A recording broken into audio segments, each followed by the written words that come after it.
Hello there. Welcome to this month's training, Instagram for Artists. And I'm looking forward to talking with y'all this evening a little bit more about how you can implement an Instagram strategy that will really work for you. So we're going to dive in just a moment. I want to give people a chance to hop on. So we have a number of people who are here. So check in and make sure all systems are go here. So if you haven't joined us live before, just a quick reminder that you want to make sure that you have all other streaming devices turned off, and to use the chat roll down here, go to the idea bubble with 3 dots in it, click that, and you'll have a chance to ask questions, and that will pop open the chat roll. To type a question in, hit it into the box that says type message here, hit enter or return. That'll throw it up in the chat roll where everybody can see it. So while you can individually message people here on Zoom, please share your comments with everybody in the group, because I think everybody gets more benefit when all of those comments are public. So unless there's a real huge need to do that, person to person privately, keep them all public as much as you can, so that everybody who's here gets to hear the questions and comments that you might have. So I'm going to dive right on in about one more second, give people a chance to join in. But if you're here with us live, Christine is already on. Welcome. Go ahead and type your name into the chat roll so we know who's here, and make sure that everything is working correctly. So type your name in, make sure you know how the chat roll works. And if you have a question that you know you want to ask, go ahead and type it in so that you can remember it. If you're like me, you might forget if you wait till later. Welcome, Mike. Mike is joining in from Liverpool, where it is midnight now. That's dedication. Glad to see you here, Mike, and Adriana and Christine. So if you're joining us live, pop your name in there. And I think it's time. I don't want to wait too long. We're going to dive right on in, because I've got a lot to cover tonight. This is something that is near and dear to my heart. I love Instagram. I came to it late, but it is really effective as a marketing tool for artists. Also as a selling tool for artists. And we're going to touch on that tonight, but our main emphasis is going to be on how you can begin to build a more engaged audience and grow your followers, because that's the main key to selling on Instagram. So using Instagram as a sales tool is dependent not on the sheer number of followers you have, but on how engaged they are with you. So I've seen people who have accounts that have under 1,000 followers do fantastically on Instagram because they're hyper engaged. So they reach out and talk to their followers, and they have a relationship built up, so that when it comes time for them to sell, it becomes a really effortless process. So let's talk about, first of all, I want to talk about actually what Instagram is, because there are a lot of people who are not on there yet. So Instagram is not just a visual platform. Most people think about Instagram as a grid of pictures, and that's what it is. It's all about the picture. It's not. Instagram is also really more so about the caption. It's also about video. It's about building relationships. And if you only think about it as a series of images in a grid, you're going to miss most of the major opportunities that are there on Instagram to build your followers. So make sure you understand that Instagram is more than just a photo sharing platform. It is one of the best relationship building platforms that are out there. Even if you don't use it to promote your own work, it's a fantastic way to connect with the influencers in your niche and in your field, or people who are just doing things you care about. For some reason, people are more responsive on Instagram than they are on Facebook or even on Twitter. Part of it is that on Instagram, everything is either public or totally private. And when it's public, I can go see what famous people are doing and I can make a comment on there and they may comment back. So you have a lot more access to build relationships on Instagram. So we're going to talk first about how Instagram is changing the game for artists. What's different now? How are artists using Instagram? What is it presenting an opportunity for artists to do that they weren't able to do before, that they weren't able to do on, say, Facebook or on Twitter? One of the things that is a real huge opportunity for artists is that Instagram, like Pinterest, is very visually oriented. So I said it's more than just a photo sharing app, and it is, but it's still one that creates engagement initially through the image. And as artists, we have lots of images to share. So Instagram is changing the game for artists in that they can connect directly with their collectors and begin to build a conversation that's very natural that leads to fans, followers, and later sales, so that you don't have to have an intermediary gatekeeper, whether that's your gallery owner, your dealer, or any other kind of gatekeeper that you can think about. You can have that direct relationship. You can do that some on Facebook as well, but Facebook tends to be more for entertainment. Instagram is more about building that connection and relationship. So people don't go to Facebook pages to build relationships. People go to Instagram pages and feeds to build those relationships. Another thing that artists can do on Instagram is that they can use it as a testing ground.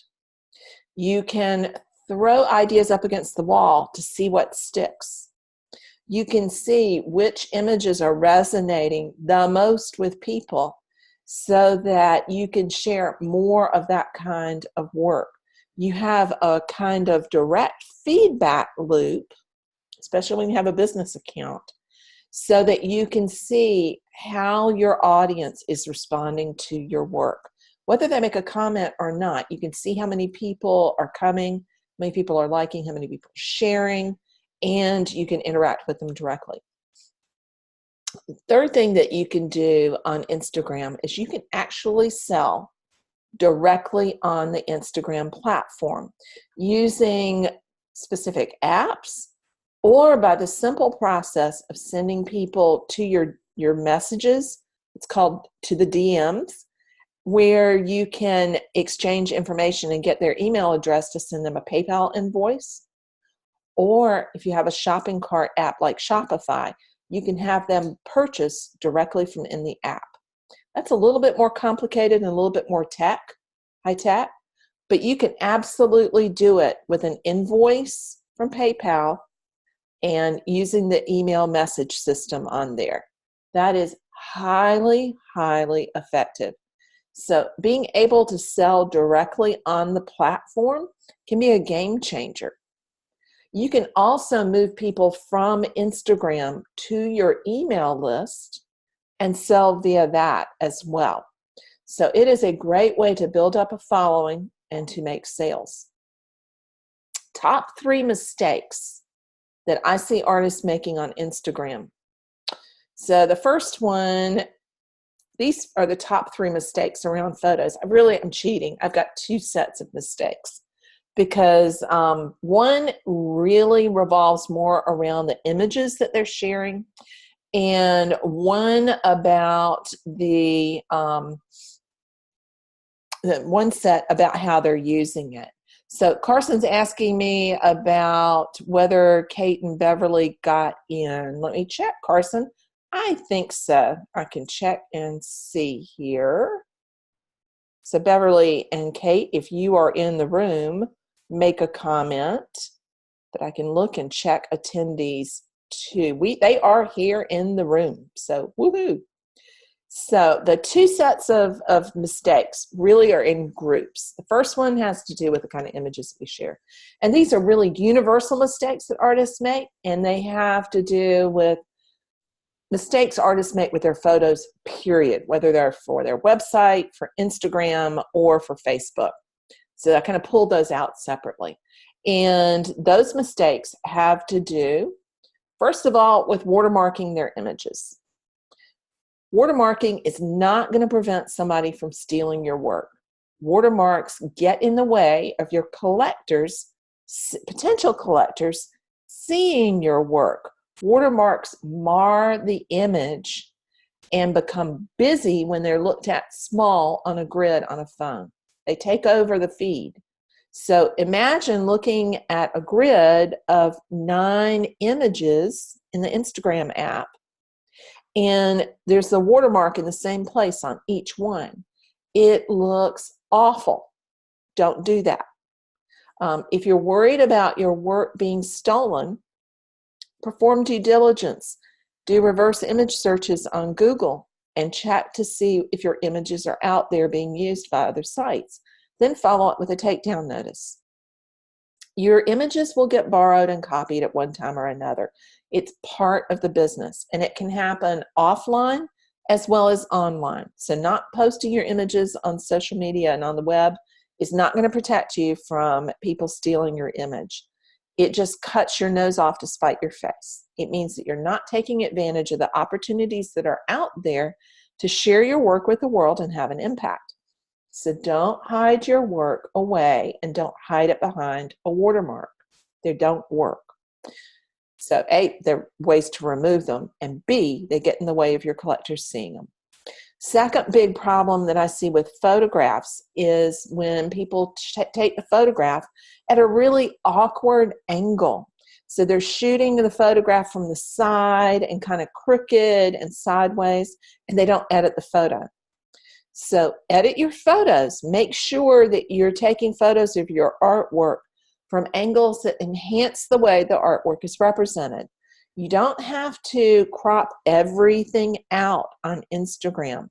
You can show the artwork hanging on the wall. You can do that on any of the platforms.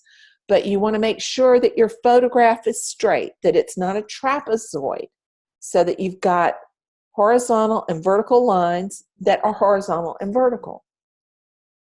Watch how you crop. Watch the lighting in there. Don't make awkward photos. Then the third problem is just actually bad photographs. So with our cell phones, here's mine right over here, we have no excuse for taking bad photographs. They're pretty high res. So your cell phone is fine for taking the photographs of your work that are going to go on your website, that are going to go on your social media. Don't wait to take photos by a professional to go on social media. Take them with your cell phone, but take them in good light. Take them in a setting that enhances the way they look.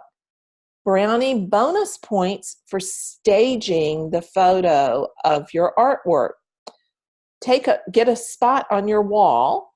Let me see if you can see behind me. Now, that's not what I have it up here for right now, but have a place with a neutral wall where you can photograph work hanging so that it has a context around it.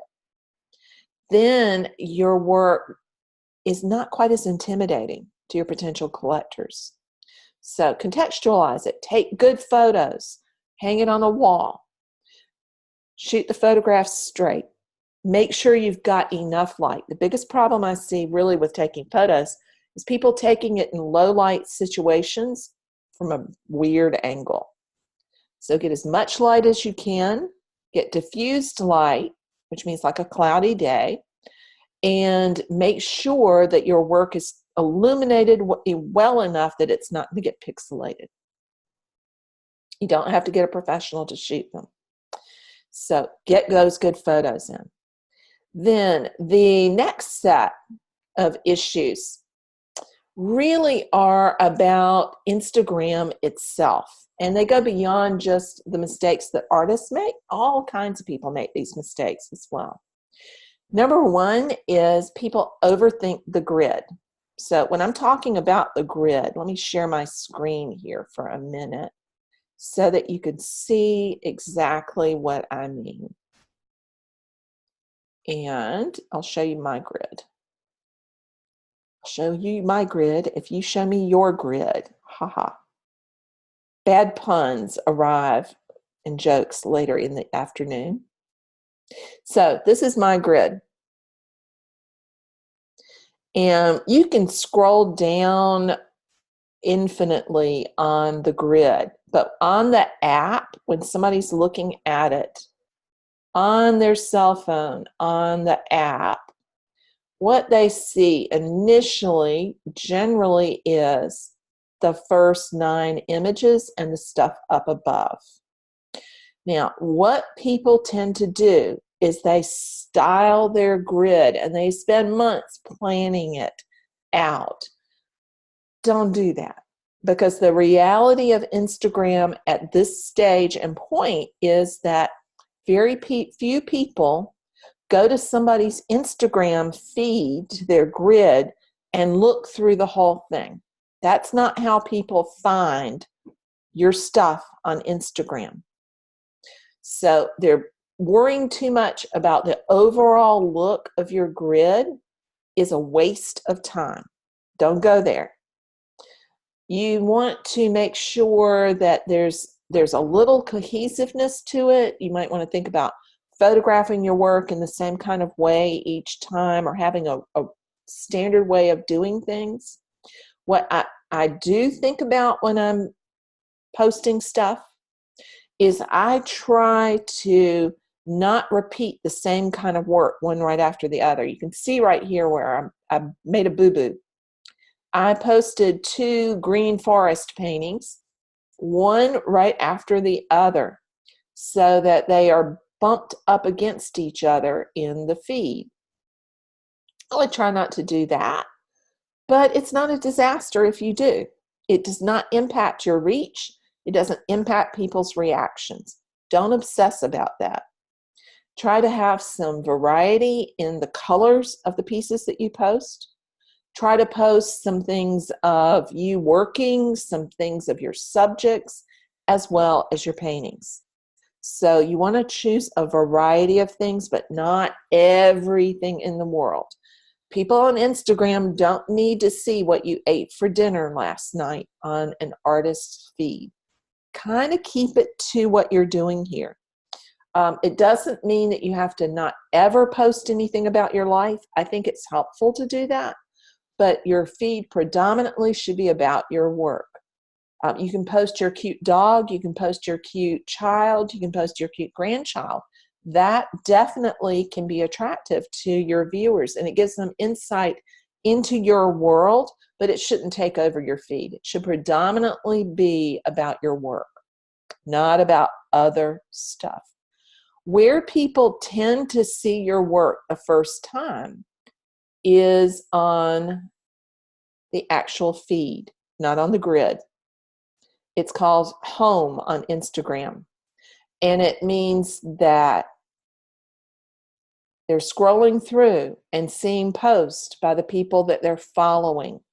That is where they discover you and discover your most recent post. The other thing that Instagram will do is Instagram will share your post into the feeds of people that maybe don't know you, because it's similar to something else that they've looked at. So it's easier to get a broader reach on Instagram than it is on Facebook. Instagram shares your stuff automatically. So this is where people normally are going to see your post every day. They're not going to see it on your grid. That's why I say don't obsess about that. That's a mistake, and it's a waste of time. All of your time is precious, and you don't want to spend it on stuff that's just not that important. There are other things that are really more important. So don't obsess about the grid. The caption that you write is as important as the image. So think about it being a conversation or a letter to a friend, just like emails should be. It's not you being didactic and teaching them about what you do. It's the kind of conversation you would have one-to-one over coffee with a friend. So talk about what you do and why you do it. The who, what, where, when, why, and how. Good old basics of journalism also apply to letter writing, the fine art of conversation, and building relationships on social media. Second thing that is a mistake is posting sporadically, not being consistent. It will kill you. It will kill your feed. So it's better to post 3 times a week and do it regularly than to post once and not post again for 3 weeks. So make sure you're posting consistently. It doesn't have to be every day, but consistency matters. We're going to come back to that in a minute. Another mistake I see people make is playing the follow back game. And that is, I've had lots of people ask me questions about that in the Painter's Path, about whether they should follow back everybody who's followed them. No, you don't have to do that. Only follow the people you're interested in following. Don't get caught up in that follow back game. You don't get lots more followers that way. You just get a nasty, huge feed full of people you don't care about. So make sure you're curating what's coming in as well as what's going out. People will tell you that in order to get more followers, you should follow back everybody who follows you. Don't do that. Only the ones that you're interested in. So don't get caught up in that. Parallel to that is thinking that you have to pay to play, that you have to pay to be promoted on Instagram. Almost as soon as you start posting consistently, the vultures will arrive. That's what I call them.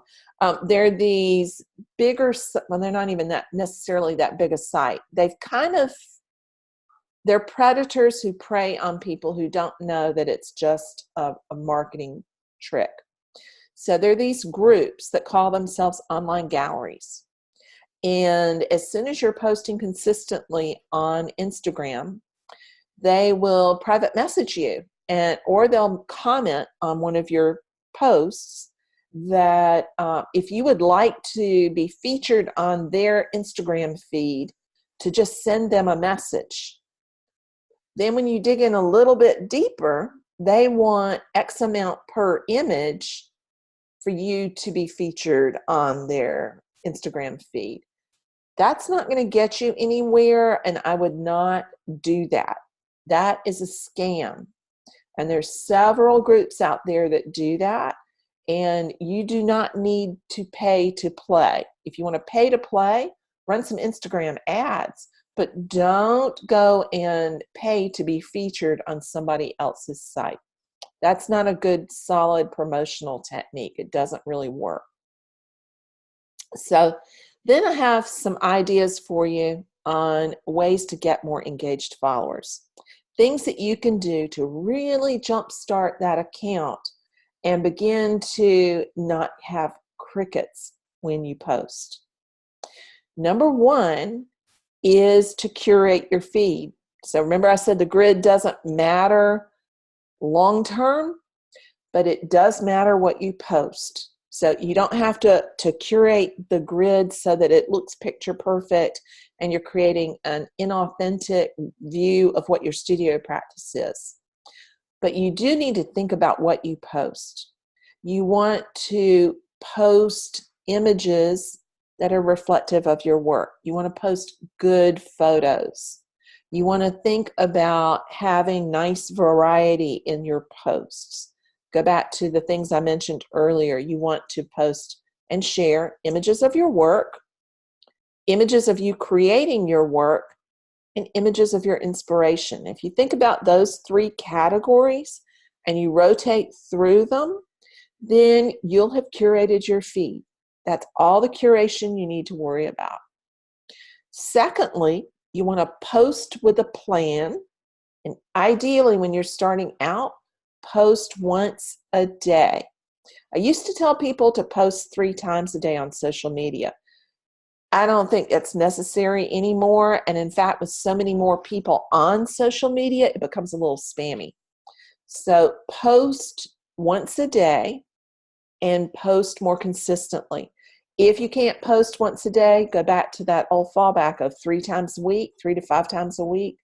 And that will be more beneficial than being really sporadic about how you post. Post every day.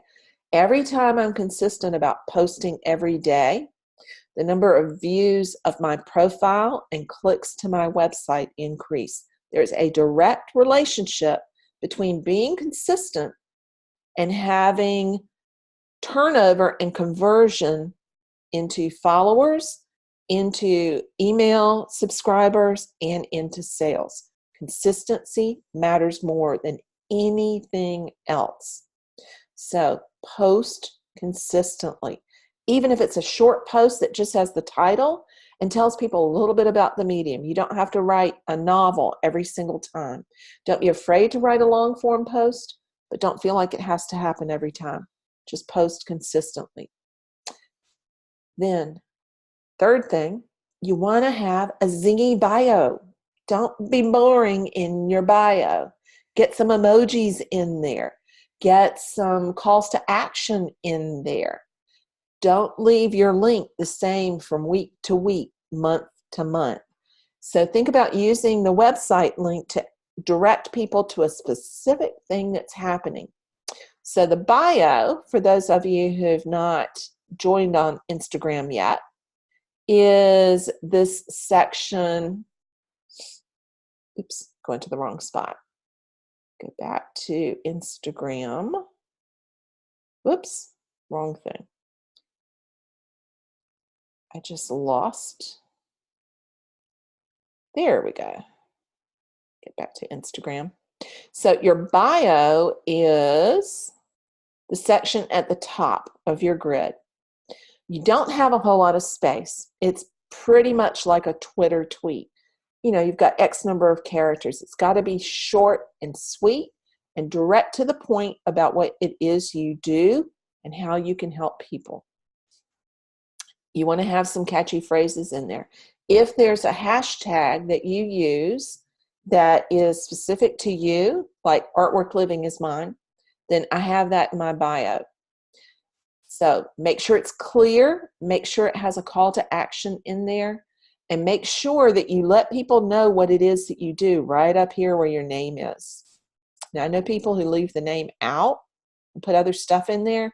Just use the hash right there to actually give yourself some space and put the word artist in there. Don't leave people in doubt at all. Then make your bio actionable. See, there's a call to action here. New collection available. That goes into the bio, and you can change that out periodically. I change that link periodically so that it has to do with what it is that I'm trying to push or promote at that particular time point. If you're not trying to promote anything, send people to your website. If you don't have a website yet, send them to your Facebook page, your Facebook business page. If you don't have either one of those yet, go create your Facebook business page. You can get by without having a website yet and begin to build that audience so that when you have the site up, you're ready to receive guests.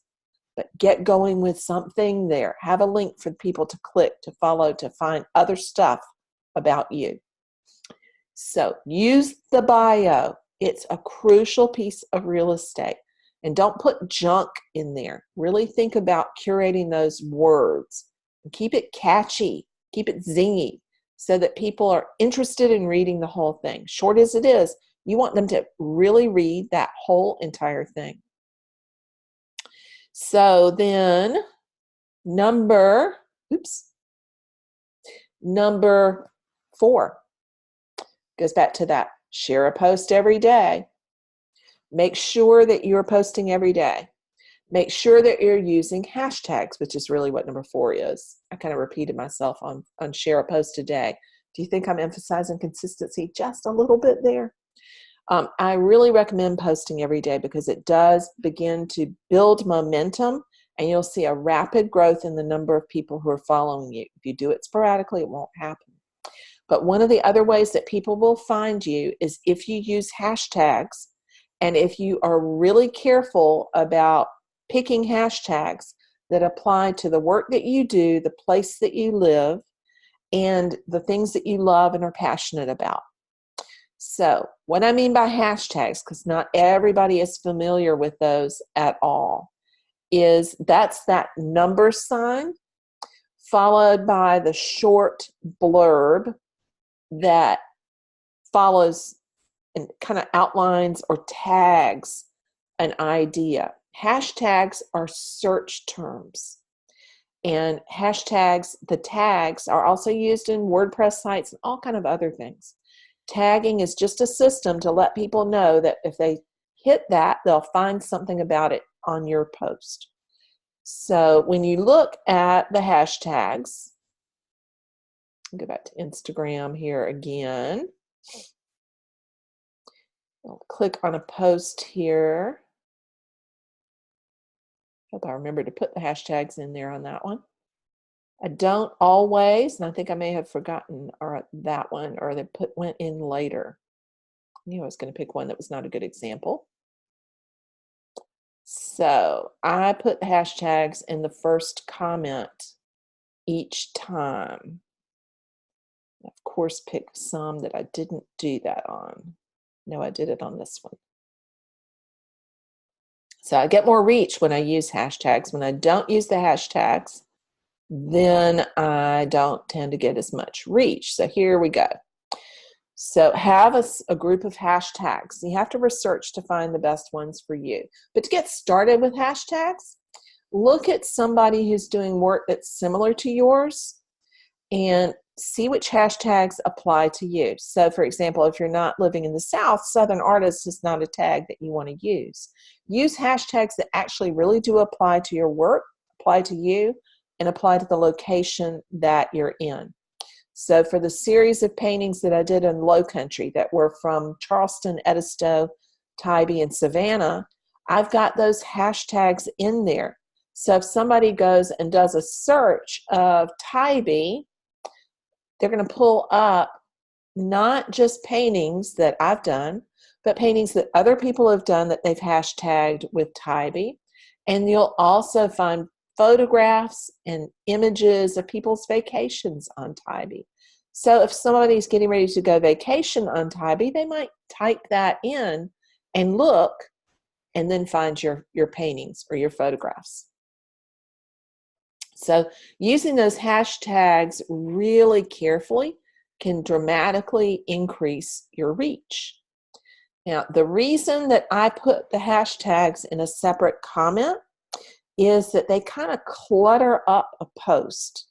They still work, they're still search terms, but if they're in the first comment, it's not cluttering up my caption. That's just my own personal quirk, and you'll see a lot of other people do that. But you can absolutely put the hashtags in at the end. I would just advise that you give several periods to separate out and give some space between your caption and your hashtags. When people have to read through a whole long list of hashtags at the end of a post or in the middle of a post, that's boring. It's kind of spammy. It feels yucky. Don't do that. So get some hashtags. Don't go overboard. Make sure they apply to your work and put them in either in the first comment or at the end of your caption. So it's just that number and then a phrase. And you want hashtags to be particular to you, but also around the context within which you're working. That's why I've got Southern Living, South Carolina Art, Edisto Island, all of those others on there.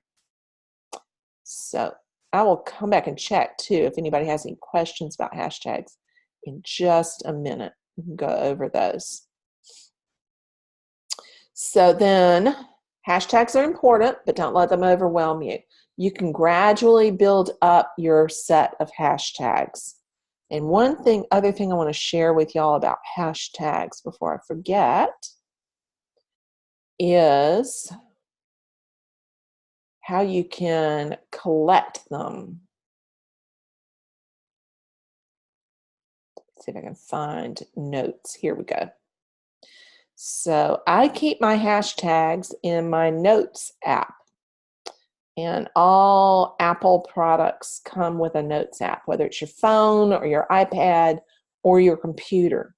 And it syncs across all those devices. So I write my captions in there, and I keep my hashtags there so I can copy and paste them.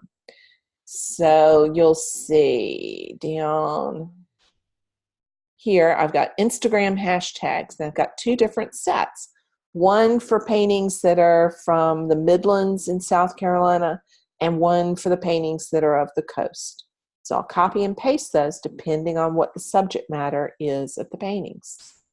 So think about collecting hashtags, having 2 or 3 sets of hashtags that you might use on a regular basis with your work. And if you use the Notes app, it's really easy to copy and paste those. So start looking at what other artists are doing and make your collection of hashtags. And also check to see if they're on any of the banned hashtags. Instagram does have some banned ones that have to do with connecting to porn sites. So you want to be really careful which ones you pick. But I seriously doubt any of y'all are going to come up with ones that might hit those porn sites and the banned hashtags. So the Notes app is your friend as far as collecting those kind of things together. And next, I want you to think about creating conversations with people. That means when they comment on your painting or on your post, comment back, reply. Don't be a stone-faced silent person. That doesn't build relationships. You want to begin to build engaging conversations. That way people will know, like, and trust you, and they'll feel more comfortable wanting to buy your work because it stands for that relationship. So talk to people. That means when people comment on your stuff, you reply back. If somebody sends you a message in your direct messages, in your DMs, you respond back. If you don't have very many followers yet, comment on influencers in your niche. You'll be surprised how many will follow you back. Don't expect it, but be thrilled when it happens. Go and comment on other people's work. Become an active part of the Instagram community. That's a way to build followers in a really authentic, organic way. Begin to have those conversations. So look for influencers, look for designers, look for gallery owners, look for art critics, look for art writers, look for other artists. Comment on what they're doing. You don't have to be friends with them. They don't have to accept a friend request for you to comment on their work. And that's a good way to begin building real relationships. So talk to people. Next, I want you to think about the fact that video matters. So I know that you see still images on there, but Instagram, just like Facebook, is giving more relevance to video than they used to. They're giving more relevance to video than to still images. So if you can do a short video, you'll find you get more reach than with a still image. So do a short video while you're working. Do a sped up video that's a time lapse of your creating the painting. People love those things. There's a limit on how long the video can be when it's on the grid, 1 minute. But you can go live on Instagram and it can go longer and go forever on live. Then they also have IGTV, which is a video format. They're trying to compete with YouTube. And you can upload videos there that can be longer. Then you can also go to video in stories, which is my last final tip for you.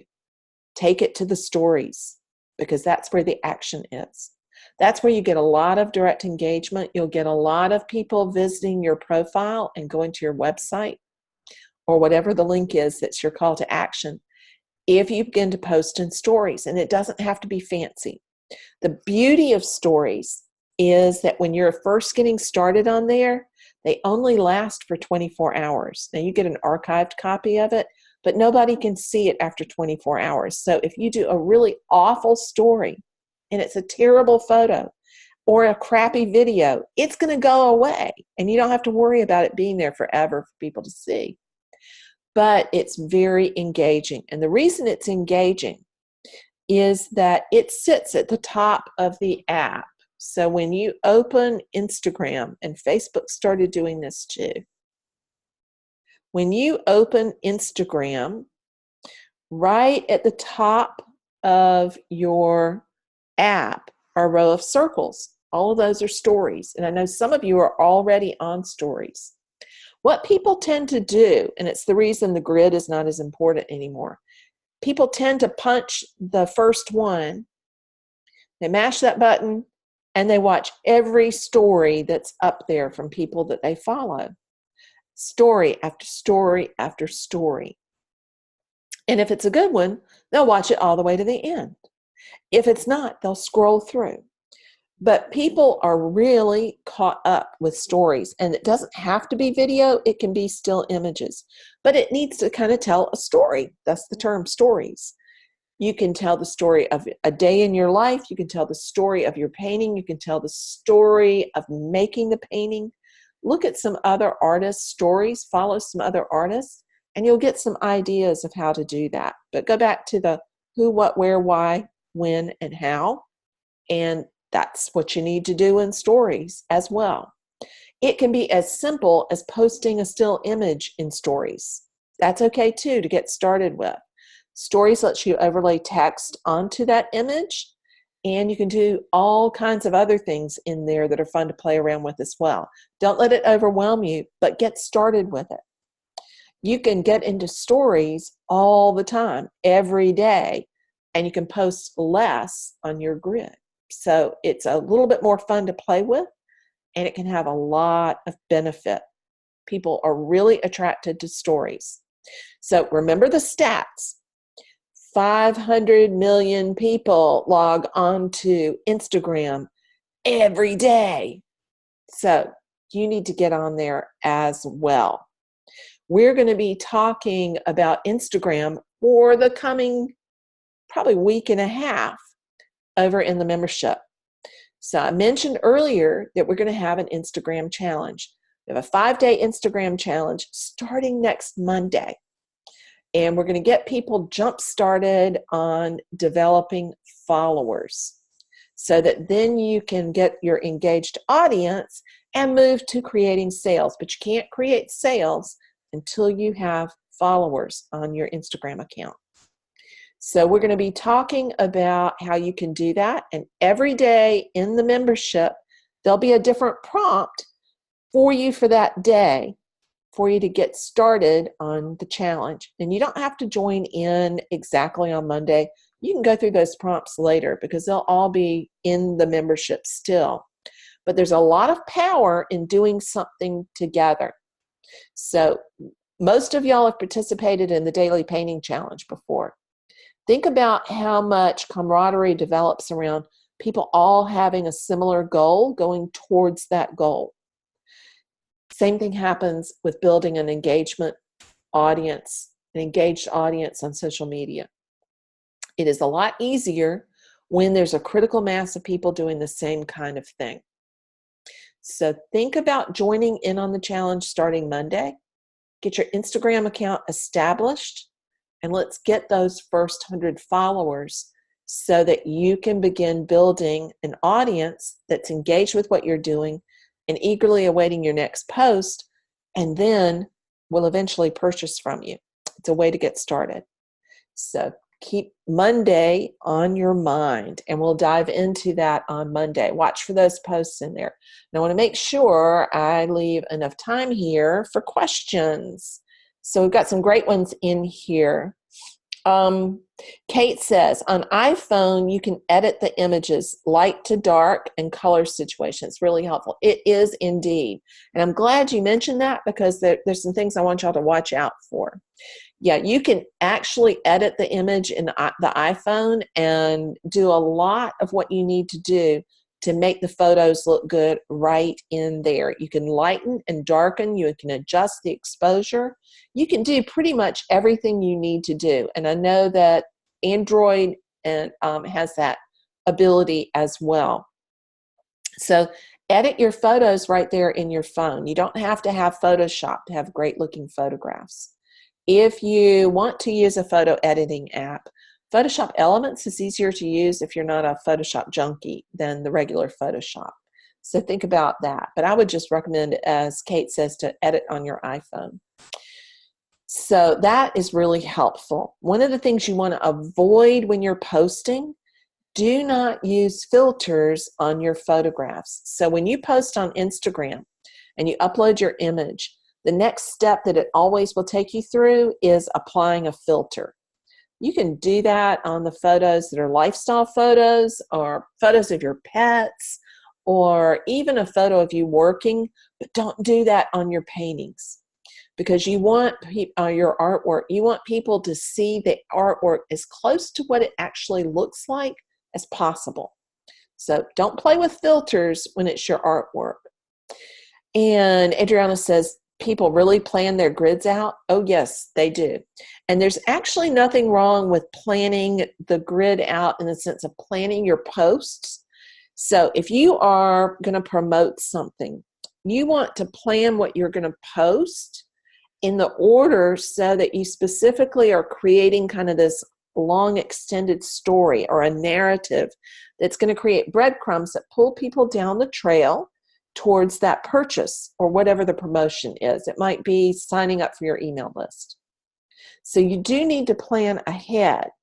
But what you don't need to do is to overthink the style of the photo, the color of the photo, the alternation of the photo from one topic to another. That gets a little bit overly concerned. So there are tools out there that let you batch or plan, in the sense of you can plan out your whole month of posts so that it's done and you know what you're going to post every day. One of them is a tool called Tailwind, and Tailwind will let you schedule the posts, and you can actually post from Tailwind.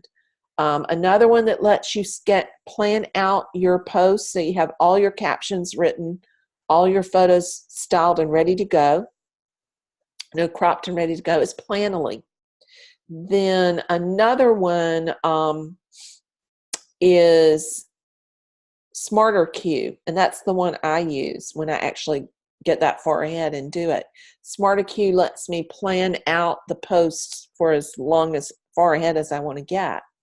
So I think it's helpful to have a planning tool so that you can make sure, just like with emails, that you are telling a consistent story, or that there's a thread unifying what you're trying to post. And if you're not in a promotion mode, if you're in sharing mode, you don't have to do that. You can post more individually, and it's not like trying to create a string that ties together. So, but yeah, there are some people who just get way obsessed with it, and they want to only have certain colors on their grid, branded, and up to a point, there's some power in that, but overdoing it so that it takes you a week to write a post. I know somebody who does that. And a week to shoot the photograph that goes up there defeats the whole purpose. So people do go overboard on that. Payla says, if you can't post a new painting daily, what do you post? Well, let's think about some things that you could post there. You could, and it doesn't have to be a new painting. It could be a painting from 5 years ago. because not everybody is going to have seen that painting 5 years ago. You can actually recycle posts and use different photos with different captions, for example. People are not going to remember that you posted a painting 3 months ago that you're posting today. So don't be too concerned about having a new painting every day. Not everybody's going to do that. You don't have to show the whole painting. You can show a detail of the painting. You know, crop in on an interesting section. That can be really intriguing, and it gives people a chance to see the texture of the work that you're working on. So it can be a detail. It can be a photo of you painting. It can be a photo of a subject that you painted, the photo reference that you used. It can be a photo of you. It can be a photo of a pet. Let me show you some that I have that fit that description, that get in there to some of the other things that you can have in there. Got too many windows open, so I'm getting too many options from Zoom on what to share. Here we go. So what I mean by that, and I'm going to go back to the grid here again. So look at this. This is a photo. It's a series of photos actually that I took when I was sitting on the beach earlier at the end of last week. So it's just a series of photos that I took of the sky because the clouds were really fascinating that day.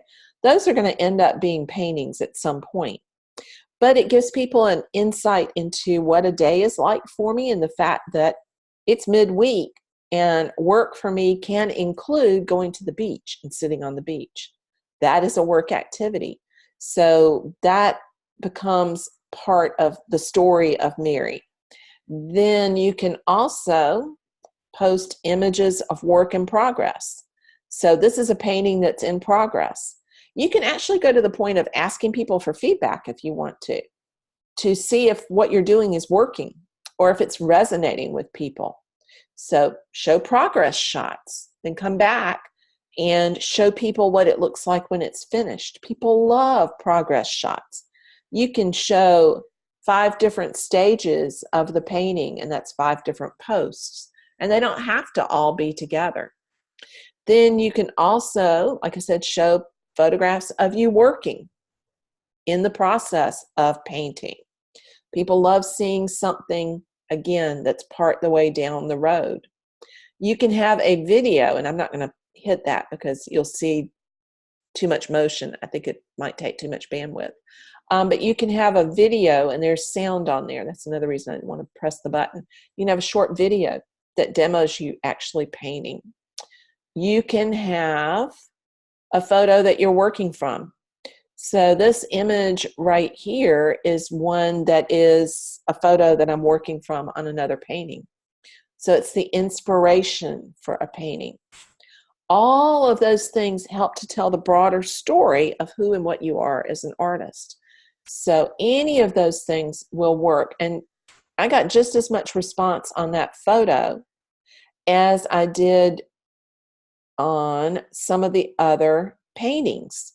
So it doesn't have to be a painting every single time. Give people a little bit of insight into who you are and why you do what you do and what it is that you do. You can also, when you're looking just at these stats, see what it is that resonates. See what kind of captions and stories that you're telling resonate. So if you don't get as much engagement on something, like this one is lower than this one, it could be all kind of things. It could be that it's not a painting. It could be that the story that you told, or I told, with that photograph just was not as engaging as the one that I told with the other image. It could be that the photograph that I took is just not that intriguing. So you can figure out from the statistics, usually when you look at it, which thing it is. If an image that you post doesn't work, you can take it down. You can archive it and make it go away. so that it doesn't stay in your feed. Then you can unarchive it later. So images of products that you use, images of pets, images, let me see, my studio assistant cat is there. So I'll post images of my dogs, I'll post images of my cats, I'll post similar images. You'll see this one, it's real similar to another one that I did. I post images of my palette. Those always do well. People love looking at colors that have been mixed. I've posted there's the dog, posted images of paint tubes that do well. Quotes do well. I don't do as many of those as I used to do, but you can do quotes, make your own memes, and make sure the quotes have something to do with what you do and why you do it. Don't just put random quotes on your Instagram feed. But you could absolutely use quotes as some of the material for your feed. I've also posted collections of the image of the paintings, and I've posted things from my sketchbook. So here's a photo of some of the clouds I was working from, paint mixtures. So there are all kind of different things that you can post. Doesn't have to be a painting a day. You can see down here, I posted just a close-up of a painting. So I hope that helps there. It gives you some ideas of other things that you can post besides just that one painting each time. So it gives you some other things to work with.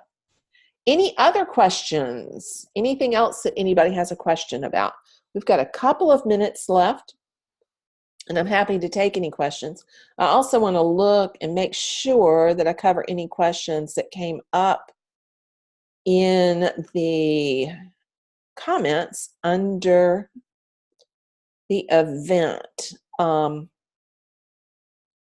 So I know Sig asked about the best way to sell on Instagram, and I'm going to talk about that a little bit during the challenge, but I want you to get some followers going there. And Sigrid has 140 so far, and that's fantastic. You can successfully begin to market your work and promote on Instagram when you have just a few hundred followers. It has to do with being consistent, showing up, and being engaging. So that's plenty of followers. And one of the other things, Sigrid said she found Facebook really time consuming. You can kill two birds with one stone. When you have a business account on Instagram, you can link your Instagram account to your Facebook business page. And the posts that you make on Instagram can automatically go to your Facebook business page. So you can do a 2-for-1. So if you find Facebook overwhelming and you just want to focus on Instagram, you can still post onto your business page. So it doesn't have to double your work. You can use one tool, one platform to do both. Because Instagram's owned by Facebook, they don't ding the reach based on that. So let me see what other questions people have. Yes, excellent. The best way to get started is just to get started. And to remember, you can always edit your grid. You can take images down and archive them. You can use that same image again with a different caption. If the first caption didn't work, you can take a caption that worked really well and use it again with a different image. So there are all kinds of ways to be flexible with it and to test things out to see what really works and resonates with your audience. But the main thing to do is to get started, because you're not going to sell anything. You're not going to develop an engaged audience if you don't take action. So I want to make sure everybody knows that you have to do this. You have to, well, in order to do this, you have to take that first step. Don't let yourself be overwhelmed by it. If you're not sure that you really want to dive into Instagram yet, as far as a support for promoting your work, think about diving into Instagram just as a personal account as an artist, and start sharing your work on your Instagram feed that way till you get comfortable with it. but you're really missing out if you don't take advantage of the platform. It's profoundly visual. It's geared just right to us. The only other social media platform that I think is just as geared to the arts is Pinterest, and then maybe YouTube, but it's Instagram, Pinterest, and then YouTube in that order.